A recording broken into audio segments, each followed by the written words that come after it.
Greater Hyderabad పరిధిలో ఎండలు మండుతున్నాయి. ఉష్ణోగ్రతలు సాధారణ స్థాయి దాటి నమోదవుతున్నాయి. సాధారణంగా జనవరి ఫిబ్రవరి నెలల్లో హైదరాబాద్ వాతావరణం కూల్గా ఉంటుంది.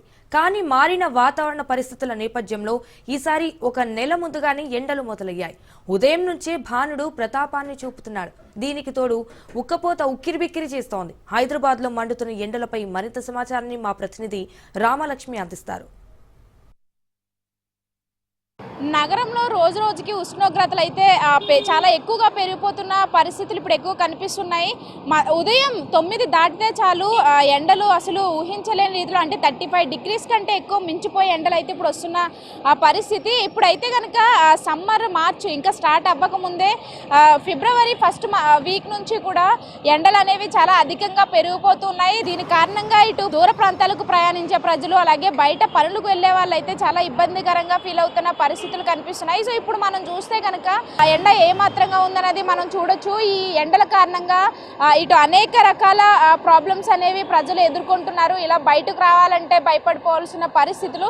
ఇటు స్కూల్కి వెళ్ళే పిల్లలు అలాగే ఇలా జాబ్స్కి వెళ్ళే ప్రజలందరూ కూడా ఈ ఎండకు భయపడి బయటకు రావాలంటే చాలా కష్టతరంగా మారుతున్న పరిస్థితులు కనిపిస్తున్నాయి. సో ఈ ఎండల కారణంగా ప్రజలందరూ కూడా ఎక్కువగా ఈ ఏసీలు వాడాలు అలాగే కూలర్లు వాడాలు చేస్తున్నారు ఎండ నుంచి తగ్గించుకోవడానికి, చల్లదనం కోసం అని చెప్పేసి. కానీ ఇప్పుడు ఈ ఏసీలు కూలర్లు వాడడం వల్ల దీని నుంచి విడుదలయ్యే రేడియేషన్ కారణంగా ఈ ఎండలు అనేవి ఉష్ణోగ్రతలు మరింత పెరిగే అవకాశం ఉందని చెప్పేసి నిపుణులు కూడా చెప్తున్న పరిస్థితి కనిపిస్తుంది. సో ఇక్కడ మనం ఇప్పుడు కనిపిస్తే కనుక నగరంలో ఇదే రీతిలో ఎండలు ఇంకా పెరుగుతున్నాయి.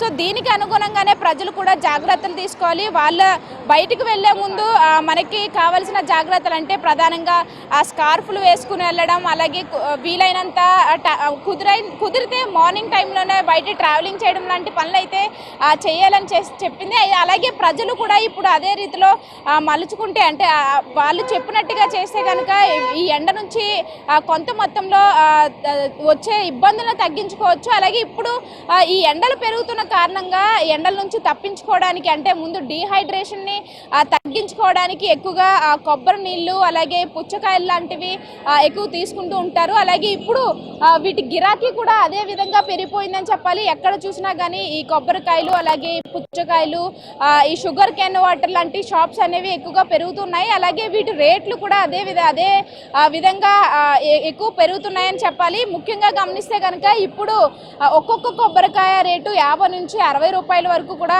పెరిగిపోయిన పరిస్థితి. అలాగే ఇప్పుడైతే కనుక సో ఏది ఏమైనప్పటికీ ప్రజలైతే కనుక ఈ డీహైడ్రేషన్ నుంచి తప్పించుకోవడానికి ఇలాంటి ఫ్రూట్స్ అనేవి తీసుకోవాలి. అలాగే ముఖ్యంగా ఈ ఫ్రిడ్జ్లు అలాగే ఏసీలు వాడకుండా వీలైనంత మనం అంటే మనకి న్యాచురల్గా దొరికే మట్టి కుండలు లాంటివి వాడితే కనుక వాటి ద్వారా ఎలాంటి ఇక్కడ వాతావరణంలోని ప్రాబ్లమ్స్ అయితే ఉండవు. కానీ వీటి ద్వారా చల్లనీళ్ళు దొరుకుతుంది. ఇలాంటివి వాడడం కూడా మంచిది. సో ఏది ఏమైనప్పటికీ కూడా ఇప్పుడు నగరంలో అయితే ఉష్ణోగ్రతలు చాలా ఎక్కువగా కనిపిస్తూ ఉన్నాయి. దీనికి తగ్గట్టుగా ప్రజలు కూడా జాగ్రత్తలు తీసుకుంటే ఈ వడదెబ్బ నుంచి తప్పించుకునే విషయాలు అయితే ఇక్కడ ఎక్కువ కనిపిస్తున్నాయి. కెమెరామెన్ అమర్తో రామలక్ష్మి, హైదరాబాద్.